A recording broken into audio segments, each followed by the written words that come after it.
soy Gonzalo Andrés Ramírez Cleves, soy profesor de la Universidad Externado de Colombia, editor en jefe de la revista Derecho del Estado de la Universidad Externado. También dirijo un seminario que se llama Poder Constituyente en el Departamento de Derecho Constitucional. He sido profesor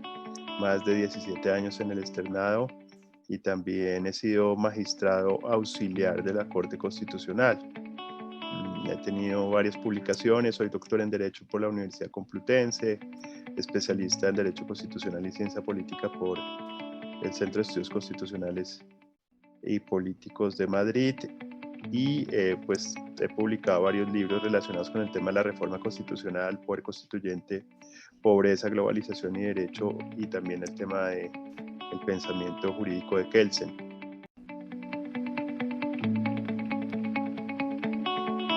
Es importante el razonamiento y la argumentación en las decisiones judiciales. Es muy relevante poder sopesar el caso, establecer cuáles podrían ser, a partir de los hechos, las diferentes posiciones jurídicas al respecto y finalmente decidir. Y la argumentación sirve para hacer un razonamiento adecuado de las decisiones, ¿no? Tener argumentos jurídicos y que estos argumentos finalmente sean la parte más importante de la decisión. Es decir, una decisión sin argumentación, sin una explicación coherente de por qué se decide de esa manera, pues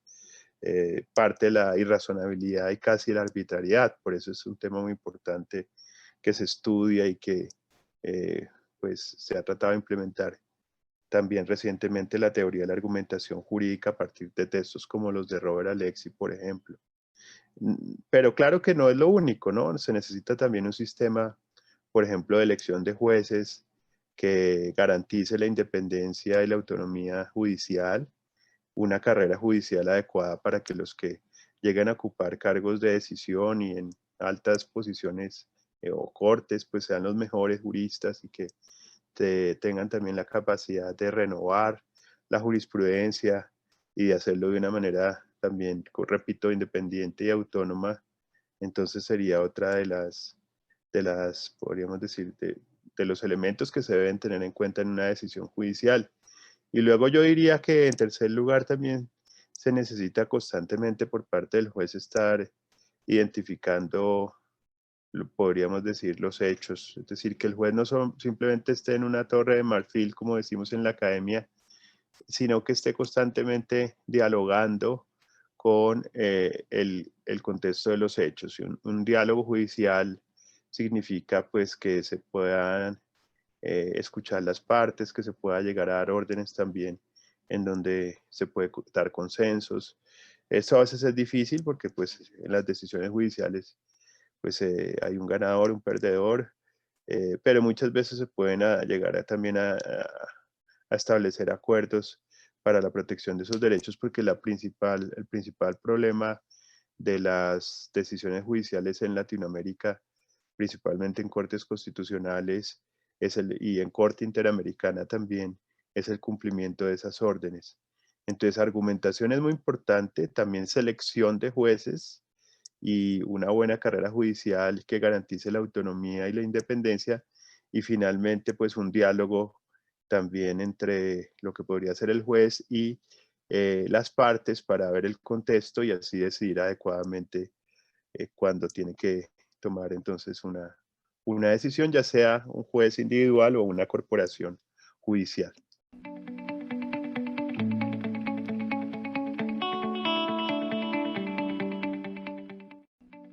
Ahora, la elección popular de jueces se puede presentar incluso en el contexto norteamericano. En algunos jueces son elegidos popularmente y sé que los jueces de la Corte Constitucional Boliviana también son elegidos popularmente, y esto puede dar lugar a que esas cortes, digamos, de elitistas a veces, que son hombres blancos y pudientes, pues tradicionales, diríamos de alguna manera, pues empiecen a cambiar y empezamos a ver cortes constitucionales más plurales respecto también a las necesidades, digamos, de reconocimiento en estos cargos de poblaciones generalmente discriminadas como los indígenas en el caso boliviano o en el caso latinoamericano en general. pero hay que tener cuidado, porque finalmente hay un presupuesto y es que la justicia tiene que ser independiente de la política y no, bueno, un juez que llegue a una corte, pues, no sé, haciendo como un proceso de campaña y luego un proceso electoral, pues se puede impregnar de política y esto no sería muy, pues esto, muy bueno, no sería bueno para lo que se busca, que es una jurisdicción independiente y una jurisdicción autónoma de la política. Hay un dicho que es que cuando los jueces se convierten en políticos, pues la política mm, tiene mucho que ganar, pero los jueces tienen mucho que perder. Y eso se ha visto en lo que se llama, digamos, la cooptación de jueces por parte de la política, no en elección popular de jueces, pero sí como muchas veces en el sistema de elección de jueces de cortes constitucionales y otros altas cortes pueden llegar a impregnarse de política y esto realmente no es bueno, ¿no? Porque serían jueces que toman decisiones no independientes, no autónomas de lo que podría ser los órganos de poder o ideologías políticas determinadas. Entonces hay que tener cuidado con esto, si se van a elegir popularmente los jueces, pues de qué manera se puede garantizar que en esa elección eh, pues no se impregnen de elementos políticos y que finalmente pierdan la independencia y la autonomía judicial. Se podría buscar un sistema, digamos, mixto, no sé, buscar un sistema de meritocracia para buscar que los mejores y los más capaces sean los que ocupen estos cargos y luego pues sí buscar como un sistema donde puedan llegar a participar.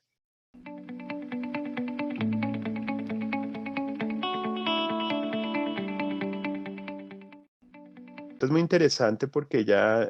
lo que se hace es, bueno, los jueces pueden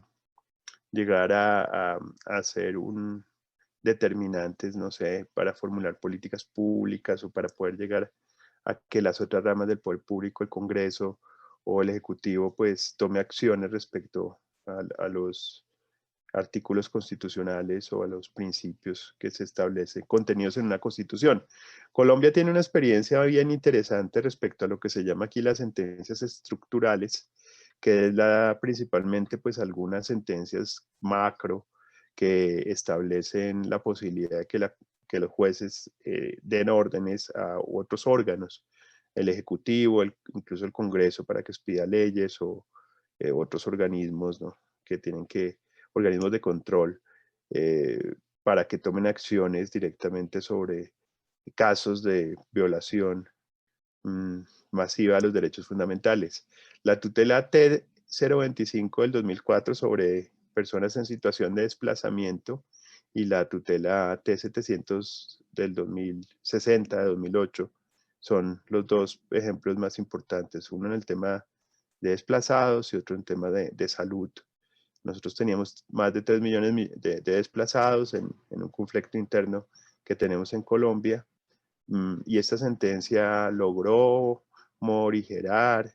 los problemas que se tenían respecto a la protección de estas personas en situación de desplazamiento. Se creó una sala especial de seguimiento de las órdenes, se empezó también a establecer que los otros órganos del poder público, ejecutivo, legislativo,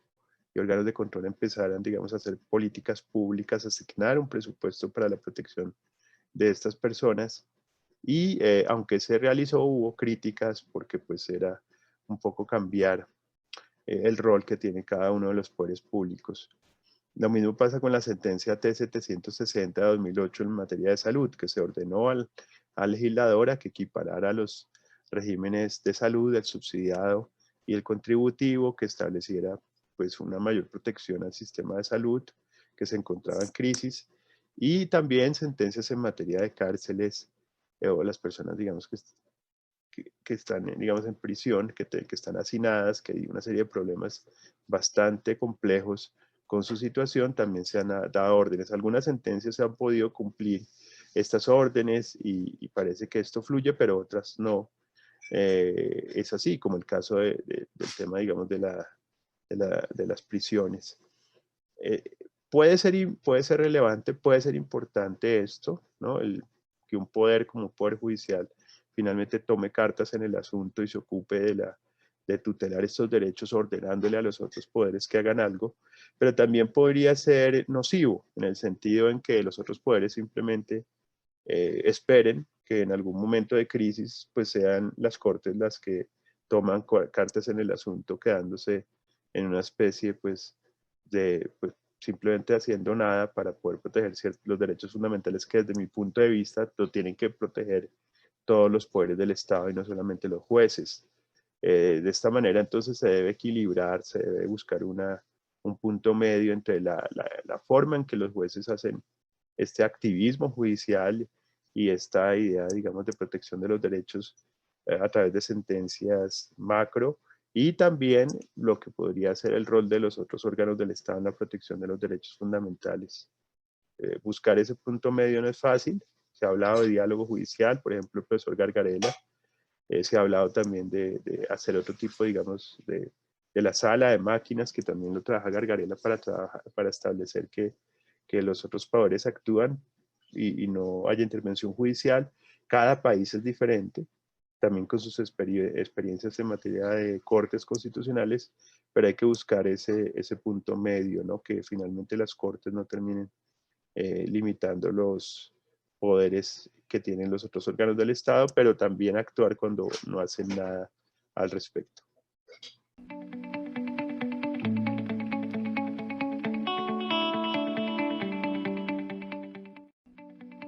Es mi tema favorito, el de la reforma constitucional y el control judicial y también los límites a la reforma.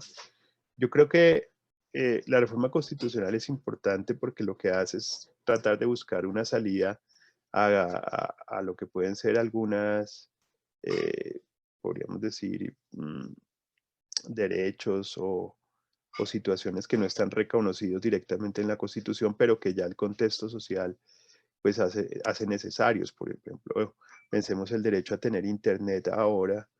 es casi una necesidad, casi que se vuelve un derecho fundamental, no está reconocido en la Constitución y se podría buscar una reforma para reconocerlo. O temas ya relacionados con el diseño institucional. En el caso de Perú, pues ha venido dando una serie de crisis de gobierno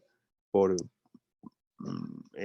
digamos, diferentes aspectos relacionados con el diseño institucional. Y se podría buscar entonces cómo a través de la reforma constitucional, sin cambiar la constitución, se podría solucionar estos problemas de ingeniería constitucional. Las cortes pueden tener un rol deliberante, un rol muy importante, sobre todo en el tema que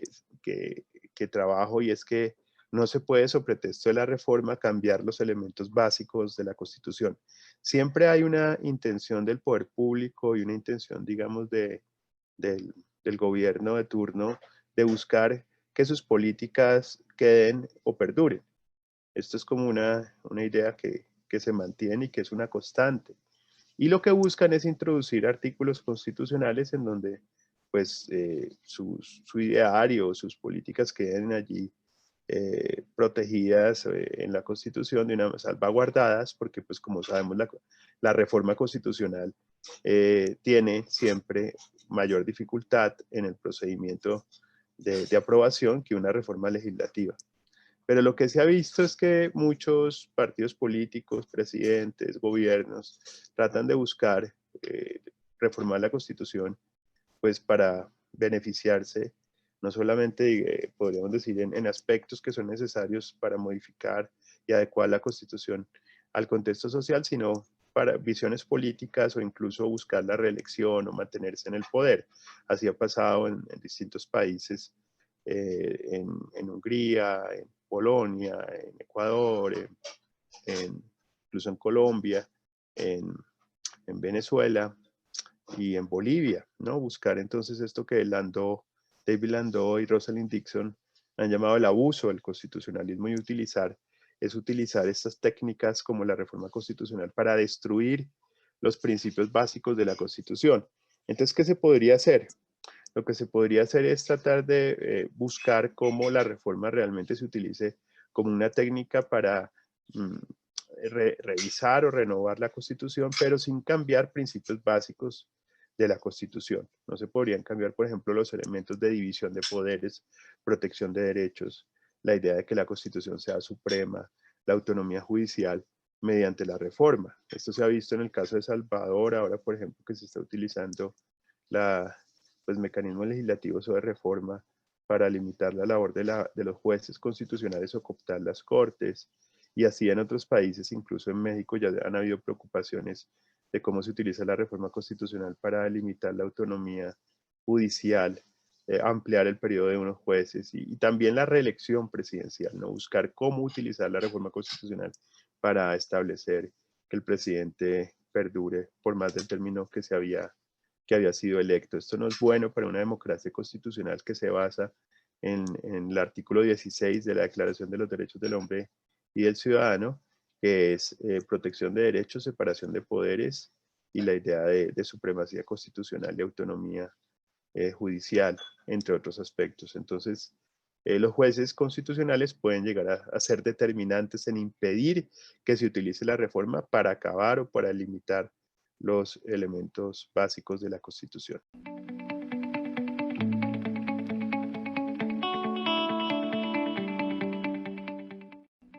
Creo que es una pregunta muy interesante. Yo trabajé el tema en el libro Límites a la Reforma Constitucional en Colombia, y lo que se estableció es que no se puede, sobre pretexto de la reforma, cambiar, derogar o sustituir una constitución por otra. ¿Qué significa esto? Es decir, no se puede utilizar los mecanismos de reforma para destruir la Constitución, los aspectos más importantes de la Constitución, como separación de poderes, protección de derechos y una democracia constitucional, alternancia del poder, Estado democrático, autonomía judicial, pero tampoco las características de la Constitución en particular, ¿no? Por ejemplo, en el caso de Colombia, el Estado social de derecho, es algo que es básico. Existen constituciones que tienen cláusulas pétreas o cláusulas de intangibilidad expresas, como por ejemplo la Constitución alemana, que en el artículo 79.3 establece que no se puede reformar el Estado social de derecho, los derechos fundamentales y el Estado federal. La Constitución brasilera también tiene cláusulas pétreas, la Constitución portuguesa, la Constitución ecuatoriana, entonces establece estas cláusulas de intangibilidad expresas. Colombia no tiene cláusulas de intangibilidad expresas, y en el 2013 produjo una sentencia paradigmática, la sentencia C-551 de 2003, que dio lugar a lo que se denomina como la doctrina de la sustitución de la Constitución. ¿Qué significa eso? Que a pesar de que la Constitución del 91 no tiene cláusulas pétreas, puede la Corte Constitucional colombiana declarar inconstitucional una reforma constitucional por sustituir los elementos básicos de la Constitución del 91, que son aquellos elementos consustanciales o elementos del bloque de constitucionalidad. La Corte ha desarrollado esta tesis, ha declarado inconstitucionales más de nueve reformas constitucionales, entre ellas las relacionadas con la reelección, la segunda reelección del presidente de la República, otras que tienen que ver con digamos, un nuevo diseño de la rama judicial, y otras también que tienen que ver con la llamada justicia transicional en el marco de la jurisdicción especial para la paz, en donde, aunque no se declaró inconstitucional la reforma, sí se hicieron una parte de esa reforma fue declarada inconstitucional y se hicieron interpretación de otras. Esta tesis fue tomada de la Corte Suprema de la India, que también tiene una constitución que no tiene cláusulas pétreas y que a través de la propia doctrina constitucional de la Corte Suprema de Justicia empezó a establecer lo que se conoce como la Basic Structure Doctrine, es decir, que no se pueden derogar los principios básicos estructurales de la Constitución. Es un tema interesante, es un tema que puede ser importante en momentos en que a través del populismo o a través de estos nuevos partidos, digamos, que empiezan a tomarse el poder, pues empiezan a utilizar la reforma constitucional e incluso el cambio constitucional para eliminar los elementos más importantes de la Constitución. Les hablaba del caso de Hungría y el caso de Polonia, donde partidos de ultraderecha llegaron al poder, populistas, y empezaron a través de reformas y cambios constitucionales a cambiar aspectos que son muy importantes dentro de una democracia constitucional, como por ejemplo el principio que tiene que ver con el reconocimiento de la libertad de cultos, o la idea también pues, de la igualdad, o la idea que tiene que ver con la protección de los derechos de las personas homosexuales. Entonces esto hay que evitarlo y la teoría de los límites a la reforma constitucional, ya sea por la vía de las cláusulas pétreas formales o ya sea por la vía de la interpretación constitucional a través de lo que se denomina como pues en Colombia la doctrina de la sustitución de la constitución en la INE o en la India Basic Structure Doctrine puede ser importante para limitar que se utilicen estos mecanismos eh, para, para tratar de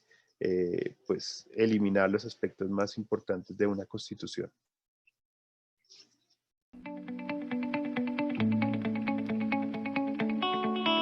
Muchas gracias por la invitación. Ha sido una experiencia muy bonita de compartir con ustedes. Les deseo lo mejor al taller de Derecho Constitucional de la Universidad de San Marcos, a IUS 360 y a Politay. Es un placer hablar con estudiantes y poder intercambiar ideas relacionadas con el derecho constitucional en un momento que podríamos decir eh, muy caótico y un momento que también de riesgo y erosión de la democracia constitucional en el continente y en el mundo. Hemos sufrido, no solo la pandemia ha dado lugar a una crisis económica, crisis en la salud, se han empezado a utilizar los estados de excepción, los estados de sitio, los poderes excepcionales del Ejecutivo para mitigar esta pandemia, pero también para abusar de estos poderes en el marco de los poderes excepcionales. Y hay que estar muy atentos como jóvenes y como constitucionalistas, pues siempre estamos a la defensa de los derechos constitucionales, de los más débiles, de los desprotegidos, y ese yo creo que es el camino, ¿no? Para la garantía de los derechos humanos y de los derechos fundamentales. En el caso peruano, por las crisis que ha tenido políticas y por las elecciones que se avecinan, en donde pues tendrán que estar muy atentos a que no se eh, finalmente terminen limitando, restringiendo lo que puede ser el derecho o el Estado constitucional y el Estado de Derecho en el marco de la separación de poderes y el reconocimiento de los derechos fundamentales. Y finalmente en el caso colombiano también, ¿no? Un país, el mío, que tiene un derecho constitucional muy importante, quizás que ha sido ejemplo para el resto de la región en muchos aspectos, pero que tiene muchos problemas de derechos humanos, de protección de los derechos humanos por su contexto de violencia, el narcotráfico, la pobreza y la desigualdad que ahora estamos vivenciando con las protestas y el segundo estallido social que se ha presentado desde abril